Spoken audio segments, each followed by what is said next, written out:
Good morning, dear students. In this session, let us learn about D.H. Lawrence, the English poet.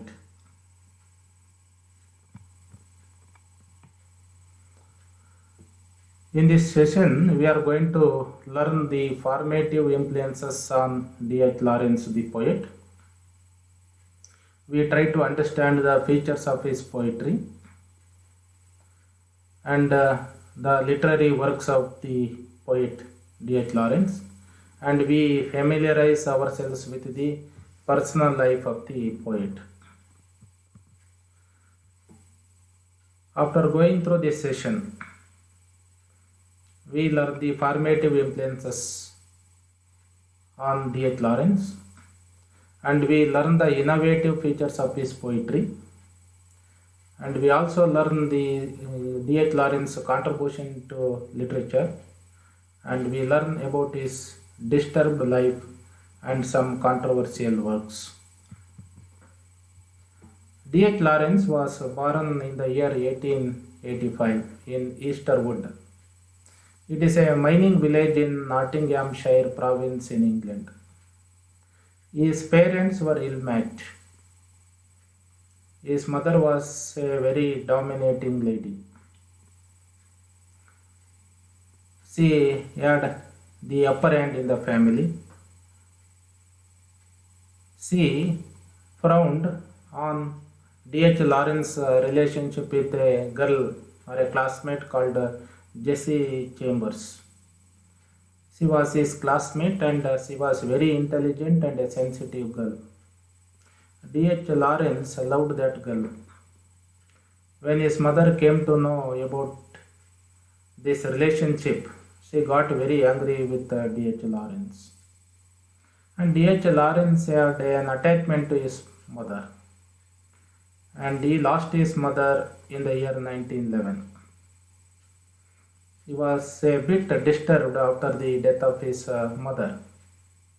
And in the year 1912, D.H. Lawrence fled with Friday Weekly, a lady by name Friday Weekly. She was a wife of a professor from Germany. When he met her for the first time, he felt that she was the right lady he was searching for. So the friendship developed between these two. And she fled with D.H. Lawrence, leaving behind her husband and her children. First they went to Germany. From there they went to Sri Lanka, then to Australia, and later they came to New Mexico. They moved from one country to another. They were on the move. And D.H. Lawrence at first worked as a clerk. Later he became a teacher. He was a very innovative teacher in the school. And later he became a writer. He has written poems, novels, stories, and even some personal letters. He returned to England in the year 1914. And during the First World War, he was suspected to be German spy because his wife was German. So the British Army asked him to leave England. So D.H. Lawrence left England and went to Italy. He lived in Italy for a long time and he died in the year 1930 in Italy due to his illness. Let us look into the features of his poetry. D.H. Lawrence earlier considered a novel as of prime importance, but later he realized the value of poetry. In his poems and novels, he treats the same subjects or writes about the same subject both in his poetry and the novels. He wrote poems throughout his life. He wrote poems when he was an young man. He wrote poems when he was a middle-aged man. Even during his last days, he wrote so many poems. His poems, just like his novels, are personal and also autobiographical. We find autobiographical elements and personal elements in his poems, just like we find personal elements in his novels. Each of his poetry collections is clearly related uh, to different phases of his life. Each of his poetry collections is related to different phases of his life. His early poems are on his love affair, and they are also about the grief for the death of his mother. And some of his poems are on natural world, like birds, animals, trees, and other things. But his later poems are on religion. During the last phase of his life, he wrote poems on religion. He turned to religion towards the end of his life. And his earlier poems are often rhymed. He followed the set traditions in the early stage of his writing career. But later on, he became a revolutionary and he opposed everything that was conventional. That is why he wrote his later poems in free verse. And he writes on physical and inner life of plants and animals. Most of his poems are on plants and animals. They are about the physical life of the plants and animals and also about the inner life of the plants and animals. He is very sarcastic, bitterly sarcastic in his views. He expresses his outrage on conventions. He always opposed the set traditions or conventions, and he was a man of radical outlook. He wanted to bring in changes. He was a revolutionary. Let us know his views on poetry, his opinions on poetry. Poetry is a means to express his relations with the world. D.H. Lawrence says poetry is a means to express his relations with the world. He uses it as a means, a medium, and he feels it is quite futile to reduce poetry to rules or keep a poem in order. This attitude of D.H. Lawrence shows that he opposed the set traditions of poem writing. He says it is futile waste to reduce poetry to the rules. While writing a poem, much importance is given to the way in which a poem should be written. Much importance is given to the form than to the content. But D.H. Lawrence says importance should not be given to the rules or form of the poem. And there is no need to keep the poem in order. Writing everything in order is not necessary. We have to express our feelings and emotions as they come to us. They come to us quite naturally, and we have to express them quite naturally in the form of poetry. And we should not think and plan and write a poem. That is his views on poetry. According to him, new poetry attempts to reproduce the unspeakable vibrations of living Zam. He had a very innovative opinion on production of poems. Unspeakable vibrations. Poetry is an unspeakable vibration. We cannot plan and think and write. Poetry is something unspeakable vibration which comes to us quite naturally. It is the living Zam. Zam is a devotional song. Very, very valuable. It is a living song which comes to us quite naturally, and it is unspeakable. We cannot speak and express it.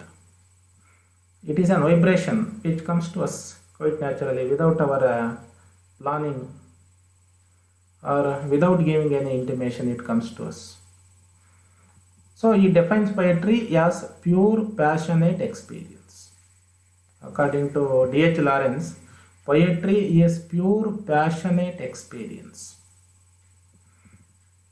It is our passion which is expressed.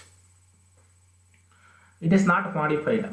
Whatever we feel, whatever we experience, it is pure, and it should be expressed as it is without making any modification to that. That is why he calls this pure passionate experience a demon. You know the demons, some supernatural elements which haunt us or trouble us without giving any intimation, and we cannot do away with them, we cannot escape from them whenever they haunt us or trouble us. Similarly, these passions, unspeakable vibrations of poetry come to us, we cannot avoid them. They are the pure passionate experiences. They come to us and we have to express them. There is no other way for every writer to escape from it. That is his views on poetry. Besides all these things, D.H. Lawrence abandons the masks altogether in writing poetry. He doesn't want to wear masks or use the spokespersons. Whatever he wants to say, he speaks directly, straightforward. He doesn't want to wear any masks or use the mouthpieces in his poems. He creates an organic or expressive form to express his naked, passionate experience. So, in his poems, D.H. Lawrence expresses his naked, bare, passionate experience. Natural experiences which are very, very passionate are expressed in his poems. So, he believed in blood more than reason. This is very important. D.H. Lawrence believed more in blood than in reason. Blood is our emotions or instinct which come naturally to us. But reasoning is a thought process, a planning. It is related to head. But emotions are related to our blood. So he believed more in blood than in reason. He gives much importance to our own feelings, emotions, and passions, not to our intellect. According to him, passions, emotions are more important than the intellect. But equally, knew that both needed in life. He knew very well that both blood and reason, emotions and intellect are needed in life. A great deal of his works were written under the actual pressure of immediate emotions. Most of his poems or novels were written under the actual pressure of immediate emotions. He had a pressure of his own emotions. These pressures, emotions, compelled him to write poems or his novels. There was an immediate need to express himself because of the pressure. So, whenever he wrote these poems or novels, there was an actual pressure on him, and it was the immediate emotion which was expressed in his poems. There was no time for him to revise, reform, and give a new shape to his emotions. So, in his poems, we find the pure emotions, not modified emotions. That is why his poems are raw material. They are often refined. In the beginning, he might have refined one or two poems, but most of his poems are not refined. They are the raw emotions expressed, and not emotion recollected in tranquility. This is the definition of poem given by Wordsworth, a romantic English poet. Wordsworth says, poetry is emotion recollected in tranquility. The poet had an experience long back. He remembers it on one particular day when he was free or in peace of mind, in tranquility. He recollects it. There is enough time for the poet to recollect his past and record it. While recording, the Wordsworth can make certain modifications. He can make use of his intellect, but D.H. Lawrence cannot recollect. He does not talk about recollection. He talks about immediate emotions, recording of immediate emotions as they come to him. They are raw experiences. That is the difference that we find between Wordsworth and D.H. Lawrence in their views on poems or poetry. D.H. Lawrence felt England's was a collapsing civilization. He was not happy with the civilization of the English people. He thought that English have a collapsing civilization. He finds fault with the British civilization. So he had a plan of building Rannan Inn. Rannan Inn is an idealistic state, an utopia, an imaginary state. But he could not act upon that idealistic state or utopia. He had a plan of building it, but he could not execute it.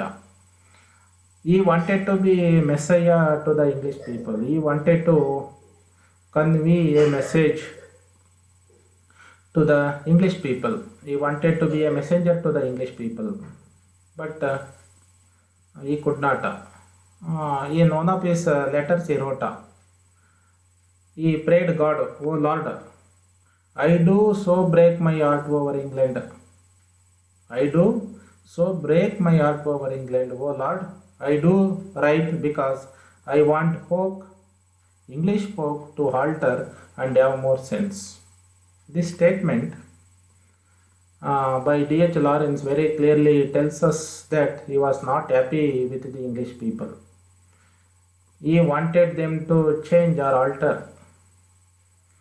and according to him they were almost senseless. He wanted them to have some more sense. So he was not at all happy with the English people and English civilization. That is why he had his own concept of utopia or an idealistic state.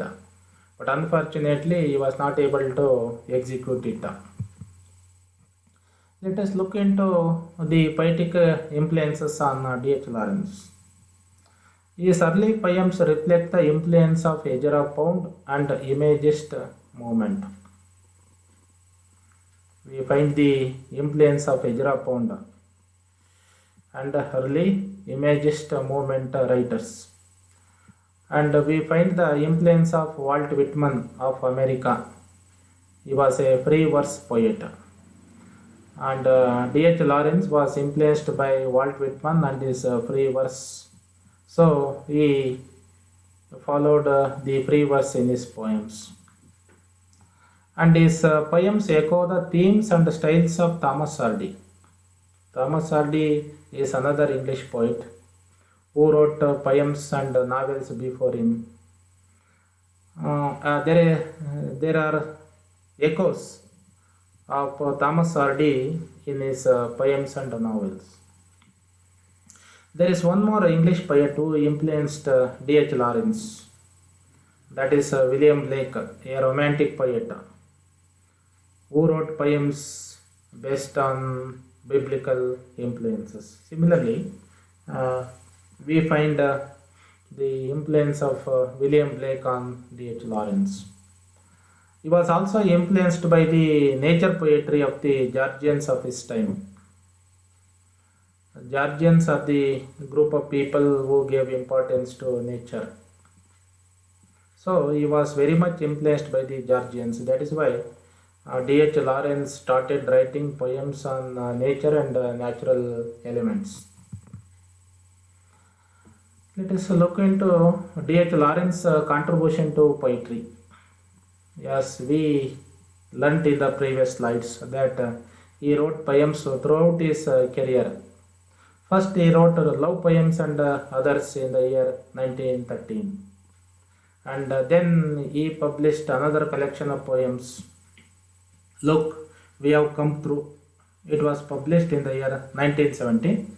It is a collection of love poems about his wife. And later in the year 1916, he published another collection of poems called Amours. This collection of poems was published in 1916. They are the love poems. We find the glimpses of perfect relation of opposites in these poems. In the year 1923, D.H. Lawrence published a collection of poems titled Birds, Beasts and Flowers. These are all the natural elements, birds, beasts and flowers. In this collection, he treats physical and inner lives of plants and animals. And he wrote Fancies, a collection of poems in 1929, and it was banned. And he published many other collections of poems. Let us revise whatever we learnt about D.H. Lawrence in this session. D.H. Lawrence poems are essentially personal and subjective. This is one thing that we learnt. His poems are autobiographical or subjective in nature. It is personal in a way, more immediate but less artistically absorbed. His poems are personal in nature. In his poems, he expresses his immediate experiences, immediate emotions, and his poems are less artistically absorbed. We do not find any artistic element in his poems. He doesn't give importance to artistic writing, but he gives importance to his own emotions, immediate emotions and feelings. He seems often to use poetry as a means of setting down his raw emotional states. In his poems, he expresses his raw emotional states. He produced a large body of interesting, original, at times extremely powerful verse. Let us try to assess our understanding of D.H. Lawrence by answering some of the questions. D.H. Lawrence had more faith in blood than in nature, people, reason, emotions. Let us see the answer. Yes. D.H. Lawrence had more faith in blood than in reason. In which of his poems collections Lawrence wrote about his wife? Amours, Fancies, Love Poems and Others. Look, we have come through. Look, we have come through is a collection of poems in which he has written about his wife. D.H. Lawrence's wife belonged to which of the following countries? Italy, England, Germany, Mexico. His wife belonged to Germany. The poems of D.H. Lawrence are personal, rational, national, objective. His poems are personal in nature. The English poet who influenced D.H. Lawrence was Walt Whitman, Ezra Pound, Amy Lowell, William Blake. William Blake is the English poet who influenced D.H. Lawrence. And these are the books that I refer to for preparation of this presentation. Thank you for listening.